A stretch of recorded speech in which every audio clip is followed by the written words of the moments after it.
What's going on, everybody? Welcome back to Better Baseball. As usual, I'm Patrick Hennessy. Hope everyone's having a beautiful Wednesday afternoon, morning, whatever time zone you're in. Hope you're doing great.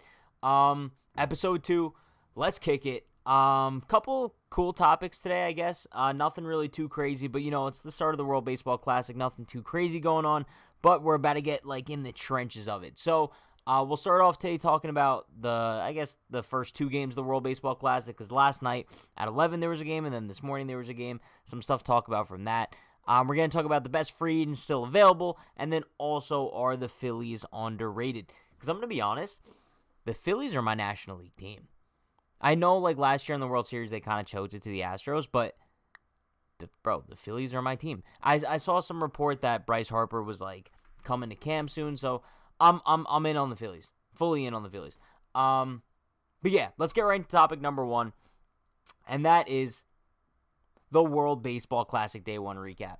I'll pull up the box scores from last night's game here, just because, I guess we could kind of go through it really quick. But last night's game was, let me pull this up. Last night's game was was that Panama? No, Cuba versus Netherlands. I should have known that, actually. Cuba versus Netherlands. Netherlands took the W there, 4-2. Didi Gregorius, Yankee legend Didi Gregorius, got a nice little hit. Cool. And then I believe the Netherlands plays again later tonight, so that's a W for them. There's one thing that I do want to mention from this game, though, and I saw Not So Family Fun Vision just brought it up in chat. What's the deal with the horn guy, bro?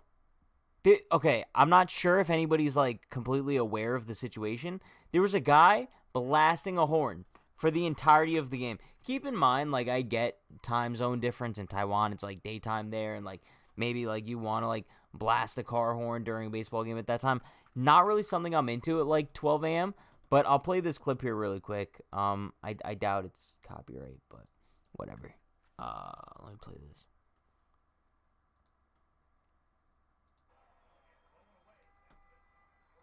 Oh, wait, you can't even hear it. Wait. Look at this defensive alignment behind Tom DeBlanc. Basically, that's what was doing for, the entirety of the game, bro.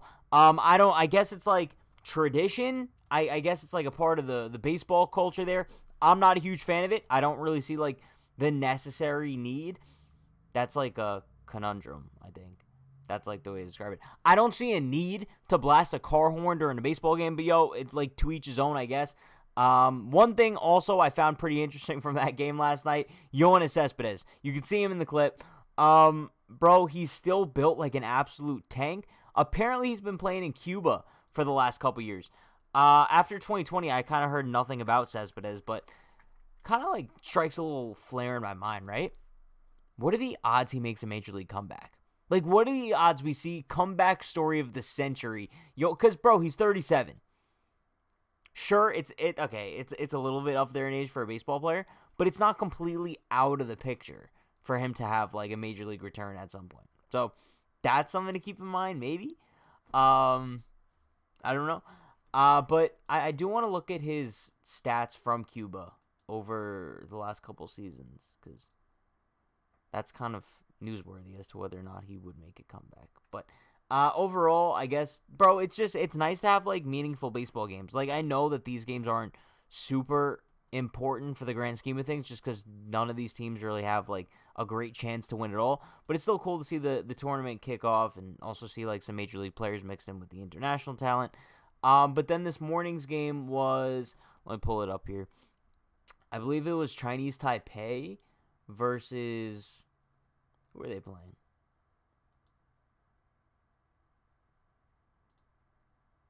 It was Chinese Taipei versus Panama. That's right.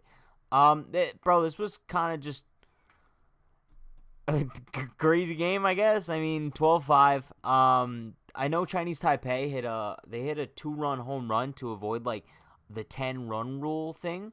Apparently, if you're losing by 10 runs, it's an automatic L, kind of like MLB The Show style. So they hit a home run to kind of avoid that, and the crowd was going absolutely bananas. Kind of, bro. It's kind of like bat flipping when you're down by 10 runs. It's cool, but I don't know why you're celebrating. But going over the box score from this game, bro, nothing too like. I'm gonna be honest. I didn't really know any of these players. Okay, and I can't really get too invested in the game when I don't really know too many of the players. So, yeah, whatever. But today we actually have a lot more solid games, I guess. We have Australia versus Korea, the first game of the Japan bracket here. That's cool. We were looking at Australia yesterday, and I was kind of like debating to myself. I was like, yo, why do they have so many players from the A's? Okay, I'm gonna sit here right now and call myself stupid because I did a little like further research. Wait for it, bro. Wait for it. Check this out, chat.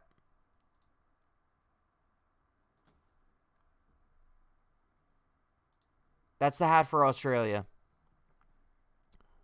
So this whole time yesterday when I'm like, oh, why do the A's have so many guys from Australia? That was just the Australian hat. So, yeah. Subyo says the guy with the horn made me turn off the game's volume. Bro, he's literally insane. But yeah, so that was a little hiccup on my end yesterday, but that's fine. I mean, it's not the first time. But yeah, that game's on at 10 tonight, and then Korea is also like a sneaky good team. I mean, most of these guys are international players, but Tommy Edman, he's in the majors. Is that Byung-ho Park? Bro, I'm so smart. I mean, that's actually ridiculous. You could call me like an MLB aficionado now. And then Australia, I don't really know anybody, but that game's on today, and then is that today as well? Oh no, that's tomorrow. And then tomorrow morning, I mean, bro, you want to see Shohei Ohtani pitch? You got to wake up at 5 a.m. tomorrow to see Japan versus China. Bro, you got to do what you got to do. I'll probably be up watching that game. I would stream, but I'm not sure if we would really have anybody else watching at that time. But, yeah, bro, Japan's pitching is really, really solid. And at 6 a.m., there's Cuba versus Italy. Bro, we're starting to pick things up. I believe Team USA's first game is on Saturday, so I'm looking forward to that. Yo, bro, I'm going to be honest, spring training and all is cool, but I just can't bro, we're at the stage in it where I've kind of seen everything that I need to see. I've seen the players that I want to see. I've seen, like, the performances from the players that I've been, like, looking at performances with. And I just want to go to the regular season. It's kind of like that point in the regular season where you know your team is making the playoffs and you kind of just want to get to the postseason already. That's the stage I'm at. I have like an itch for meaningful baseball, and I think that's why the WBC kind of like feels that need for now. But yeah, that's kind of the gist of everything that's happened in the past day. I mean, there's only 2 games, so there's not much craziness to talk about. But there is a game on tonight, I believe, right? If I'm not mistaken, Panama versus Netherlands is on at 11. That's on FS2. I'm not too sure what channel FS2 is, but that's on at 11. Netherlands versus Panama. Cool. Wait, Panama. Oh, so it's like a reverse of yesterday because Panama played Chinese Taipei and then Netherlands played. Who did they play? Who did Netherlands just beat? Yes. Oh, Cuba. That's right. Bro, I'm sorry. It is what it is. But yeah, moving on to topic number 2 here. This is actually something that I know it's like not that hard hitting, but we're at that stage in like spring training, World Baseball Classic. It's the beginning, mid-March. There's still plenty of free agents out there that could kind of satisfy teams' needs, and a couple of them I'm surprised by. And I think this year we're kind of seeing a couple more free agents than usual that would normally would have signed by now. But I think they're kind of taking the World Baseball Classic as an opportunity to kind of showcase their talent and maybe get a bigger contract than what they would have gotten otherwise. But I do want to pull up the list here of a couple free agents that I think probably are the best available on the market as of right now. Number 1, bro, is Gary freaking Sanchez. I'm not sure how Gary Sanchez hasn't signed a contract somewhere yet, but he's still out there as a free agent. Now, I know a lot of Yankee fans are probably like, oh, Gary Sanchez. I like Gary Sanchez. I've always liked Gary Sanchez. I think he's overhated, And I think he's solid, bro. Like, if you look at Gary's numbers, he could start on more than half of Major League teams as the catcher. And then, also, if you don't even want him to be your starter because his questionable defense, which isn't that bad, by the way. Like, Gary Sanchez's defense is a little bit overhated as well. I think Gary as a player is just overhated. Because you look at his defensive metrics, and I'm pretty sure he's, like, average to above average. Mostly not above average. Probably the only area he's above average is, like, his arm. But he's mostly average in every single defensive category. And I know his mess-ups are, like, really messy. Really messy. Throw back to that Mets game in 2021. But I don't know. I think that he could definitely provide value to a team with his bat. I mean, a healthy Gary Sanchez who plays 130 games can easily hit 20, 25 home runs. So if I'm the New York Yankees, right, a team that's kind of, they have 3 catcher injuries right now, Ben Rortvedt, Austin Wells, and Josh Bro, why not take a risk on Gary Sanchez? But I don't think Gary would go for it just because, like I said, I think that he could start on majority of Major League teams, and I think he's using the World Baseball Classic as kind of a showcase to showcase those skills. So, Gary Sanchez is going to be the starting catcher for Team DR, which, I mean, they're probably the favorite coming into the tournament. So, I'm really, really, really intrigued to see how Gary does. Because, if Gary Sanchez does well, he will 100% sign a Major League contract somewhere. If he doesn't, though, expect Gary to sign a minor league deal somewhere. If he struggles, he will probably have to sign a minor league deal. So, he's taking a big risk, but whatever. Not So Family Fun Vince says, don't show this to Mark. Bro, Gary Sanchez has a lot of haters out there. And it's kind of sad, bro, because Gary's a good guy. I met Gary Sanchez in 2016. He signed a picture for me. Shout out Gary. Also, hashtag turtleneck Pat in the chat. What do you guys think? This winter, I kind of found myself really enjoying turtlenecks more than, like, the average winter. Just saying. But, let's look back at the free agents that are still available. Also, Kurt Suzuki retired. So sad. Yankee legend Robinson Chirino still a free agent. Wait, Yuli Gurriel is still a free agent? Is that true? Yuli Gurriel. Wait, I gotta double check this. There's no way Yuli Gurriel is still a free agent. Bro, that might be sleeper pick of the year.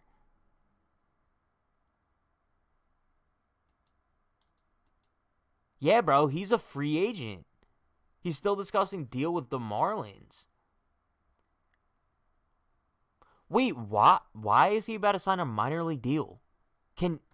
Hold up, bro. Am I missing something? I know he had like a little bit of a down year last year, and he's 38 years old, but okay, he had a down year last year. He was also kind of down in 2020. Am I over? Okay, maybe I'm sitting here and like overhyping Yuli Gurriel just because I'm remembering just him killing the Yankees every time we play them. But that's kind of a good value pick there. It seems like every other year, it's like a Gary Sanchez kind of thing. It's like every other year, he has a really good season. Like last year was bad. 2020 was bad. But then 2021, 2019, both really good. So, I'd take a flyer on Yuli Gurriel. Just saying. And I know, bro, he's 38. He debuted late because he's from Cuba. But I don't know. Like, if you look at his projections for 2023, I mean, 704 OPS, not great. But I think he'll outperform that. Chat, higher or lower, 704 OPS for Yuli Gurriel in 2023. I'd take the over. I really would. I think that, bro, a hitter like him, I mean, maybe the stats are proving me otherwise from last year. I see him aging well. That's just me. Bro, look at Nelson Cruz. Nelson Cruz is on the Padres now, right? I mean, granted, okay, he's 41 now, okay, so he's older than Yuli Gurriel is. But, I mean, last season was just the first season where he's putting up, like, below average numbers. 2021, he was really, really good. 832 OPS. 2020, he was really good. Bro, 2019, he was an MVP. Bro, he had 1,000 OPS in 2019. So, I mean, if you want to use the age logic, like, whatever. Nelson Cruz to Yuli? Really? Bro, Nelson Cruz is just an example of a guy who aged well, okay? He aged like fine wine. You can't sit here and tell me that Nelson Cruz didn't age like fine wine. Sure, he has a little bit of gray in his beard. Does that matter on the field, though? No. Thank you. Back to the free agent list here before I get all worked up. Miguel Sano's a free agent. He'll probably sign a minor league deal somewhere. I don't know. Jonathan VR. Yeah, he doesn't really do anything for me. Jose Iglesias. Bro, how did Jose Iglesias do last season? Wasn't he with the Red Sox? Yeah, I mean, oh, no, he was with the Rockies. He was with the Red Sox in 2021. Iglesias batted .292, .328, .708 OPS. He'll find a minor league deal somewhere. I mean, he's not really like the best value, bro. By far, but that's what I'm saying, though. Can we just address this real quick? I'm going through all these free agents that are still available. I know, like, as much as you might hate Gary Sanchez, is he not the best option out of every single free agent left? It's like, yo, you either go with Gary Sanchez or Alcides Escobar. Which one you picking, bro? Granted, they play totally different positions, but you catch my drift. If you need a hitter on your team, who are you going after? El Gary. Just saying. Just saying. You're going after El Gary, bro. Trying to see who else is even out there, because it's nothing really too special. Oh, Jurickson Profar. Okay, Jurickson Profar is a solid pick. Jurickson Profar, if you wanted to go on the record and be like, yo, Jurickson Profar is the best free agent still available, yes. And I think he's another really, really, really good example of what I said before, of guys using the World Baseball Classic as kind of a showcase for their talent to get themselves a little bit bigger of a contract than what they would have gotten otherwise. Because Jurickson Profar, I mean, he had a pretty good year last year with the Padres, and he plays just about every position, so he provides that value defensively. And with the bat, bro, he's a switch hitter. Jurickson Profar will sign by the end of the World Baseball Classic. I think it kind of just depends on how he performs. If he performs well, he's looking at a multi-year deal. If he doesn't perform well, he's looking at a one-year deal. But I can't see any scenario where Jurickson Profar does not get a major league contract. There's zero chance. I will go on the record right now of saying that there is zero chance Jurickson Profar does not finish the World Baseball Classic with a contract. Usually when I go on the record, it doesn't end well, but I'm going on the record and saying that. So, just saying. And then kind of just looking at in terms of pitchers, because I don't really think there's any other impact bats out there. Also, Dexter Fowler was active. Is Brett Gardner here? Ha! Brett Gardner isn't even here. Screw you, Brett. But, let's see. Moving on here. As far as starting pitching goes, doesn't really look like there's much. I mean, there's Mike Minor, Trevor Bauer, which who knows. Michael Pineda, Dylan Bundy, Chris Archer, Dallas Keuchel. That's why the Yankees need to sign Dallas Keuchel. If you know, you know. But, yeah, I mean, that's really it as far as the best free agents available. I'd probably say my top three are Gary Sanchez, Yuli Gurriel, Jurickson Profar. And I don't think there's any debating that. If somebody wanted to argue, be like, oh, but Pat, Chris Archer is projected to have a 5 WAR next season. I don't care. Those are my three. There's no way you're, like, convincing me otherwise. And you know what? Bro, can I send a message to the New York Yankees right now? Please sign Gary Sanchez. I'd love for you to sign Gary Sanchez. I think the world would just be a better place if Gary Sanchez ended up back in the Bronx. If you don't think so, like, you might just be a sad person. Just saying. Like, bro, El Gary is scary. You know? But, yo, moving on to topic number 3 here. This is something I really wanted to bring up just for the sole purpose of, I think the Phillies are super underrated going into the season. I feel like everyone's kind of just sleeping on them for the sole purpose of they're the definition of a team that got hot at the right time last year, right? Because they made the playoffs as a wildcard team and then just got really hot at the right time and flew all the way to the World Series. They almost won the World Series. They took the Astros to Game 6. So I'm looking at them coming into this season, and they're an improved team. They signed Trey Turner, huge upgrade at the shortstop position. Granted, I'm not sure if Bryce Harper is going to be ready by opening day, but when you look at the Fangraphs projections for the 2023 Phillies, let me pull this up real quick. So their lineup, granted, like I said, this is without Bryce Harper, but they have Trey Turner, Kyle Schwarber, Rhys Hoskins, JT Realmuto, Nick Castellanos, Derek Hall, Alec Bohm, Bryson Stott, and Brandon Marsh. That's a really good lineup, bro. And then you throw Bryce Harper in there midseason. That's really, really, really good. And then bench Garrett Stubbs, Josh Harrison, Edmundo Sosa, Jay Cave. Yankee legend Jay Cave, by the way. Their rotation, really good as well. Let me zoom in here in case you can see. Aaron Nola, Zach Wheeler, Taijuan Walker, Ranger Suarez, Bailey Falter. Let's just say this right now. Hot take. That's a top 5 rotation in baseball. I know the argument always is the Phillies have no pitching. The Philadelphia Phillies have a top 5 rotation in Major League Baseball. Aaron Nola, dog. Zach Wheeler, dog.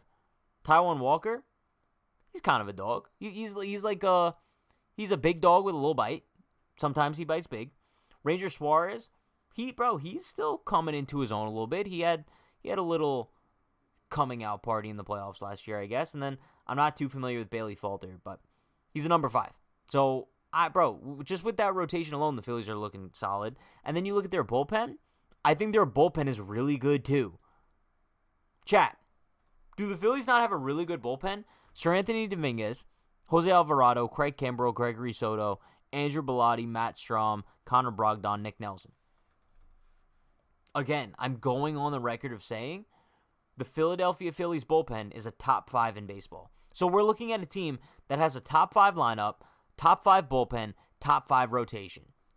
And I'm not going to say for some reason, because they're in a really tough division, they're projected to be a third-place team this year. Yeah, Nick Nelson, hello. They're projected to be a third-place team this year. I'm going to pull up the projections real quick. I think they're projected to have 86 wins, if I'm not mistaken. Here.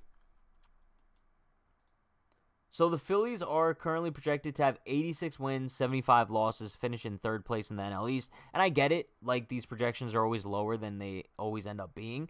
But I don't know. The Braves are a really good team. I think the Braves will probably win that division. I think the Mets are also a really good team. I'd put the Mets neck and neck with the Phillies right now in terms of second place. Just saying. But this is where I kind of get a little bit more upset because the Phillies only have a 55% chance of even making the playoffs. And I get it. They thrive as underdogs, whatever.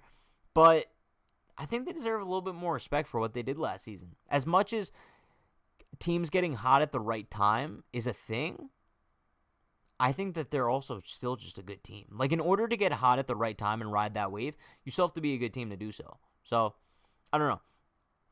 But, also, maybe I'm kind of just getting my love for Bryce Harper in the way. Because, bro, I would say Bryce Harper's probably my number one. Not one. I say, 1B. If he was a Yankee, he'd be 1 by far. But, my favorite player's got to be Judge. And then Bryce Harper's like a close 2. You know what I mean? So, I don't know, dude. I'm looking forward to seeing what the Phillies could do this season. I think that they're going to be dogs, and I think that they're super underrated. But one thing that I did want to do is go back to the WBC topic real quick, just because I remembered I want to bring this up. I'm not sure if you guys follow John Paul Morosi on Twitter, but he has been dogging World Baseball Classic coverage. I guess because he's kind of at Team USA's camp. But we've gotten so many, cool pictures. There was this one cool picture that he posted yesterday. Where was it? I put it up on Better Baseball. Hold on. Also, if you're not following Better Baseball, what are you doing? You're just doing life wrong. Where is it? Chat, check out this picture, bro. That's just greatness. Ken Griffey Jr., Team USA's hitting coach, Mookie Betts, and Mike Trout. Also, Mookie Betts was playing some second base the other day. Bro, I'm so excited for Team USA this year. Just to have Mike Trout on that team, it changes the game. It really does, bro. We caught up with man. Mike. Oh, thought it was a picture. That's awkward. It's fine. This was the video of Mookie Betts, I believe, at second base. Bro, overall, I'm just pumped. You can't sit here and tell me that Team USA isn't going to win at all. You guys remember my whole rant from yesterday with the flag. I'm riding Team USA till they get eliminated, which will be never. So that means we're riding it through the entire tournament. But, yeah, I'm pretty sure that's all I want to touch on for today. If you guys have any other topics you want to hit on, let me know. But I'm trying to think if there's anything else that comes to mind. Not really, bro. I mean, like I said, we're kind of just in that dead period where there's not really too much going on baseball news-wise. Everyone's kind of just getting ready for the WBC. And the WBC is getting underway, bro. Yesterday was the kickoff, and now today's kind of the launch off. And then Saturday when Team USA plays their first game, that's the real kickoff. That's the real kickoff. But, yeah. Like I said, Better Baseball, Episode 2. I guess we'll kind of end it on this screen. I like this screen, bro. Bro, this one makes me feel comfortable. I don't know what about it, but it makes me feel comfortable. But yeah, appreciate you all for stopping by. We're going to continue doing these. So I'm kind of thinking of a more solidified schedule for these Better Baseball streams, especially during this kind of low period in spring training, WBC time, whatever you want to call this period. I think we're going to do Monday, Wednesday, Friday, 12 p.m. Eastern time. And then if there's like something crazy to talk about, then we'll also do a Tuesday, Thursday stream. And then once we kind of get into the thick of the WBC and start of the regular season, we'll be doing daily at 12 p.m. Maybe sometimes if there's like some crazy stuff to talk about after a game, we'll do, rather than 12 p.m., we'll do kind of like 10 p.m., 11 p.m., something like that. We'll play around with it, bro, but I think for now that's kind of the schedule we're rocking with. So Monday, Wednesday, Friday, 12 p.m. Be here or don't. Only be here if you're cool, though, because, bro, we can't have any dweebs. But, yeah, appreciate you all for stopping by. Be sure to like, comment, subscribe, turn on post notifications for more. Be sure to follow Better Baseball on everything, bro.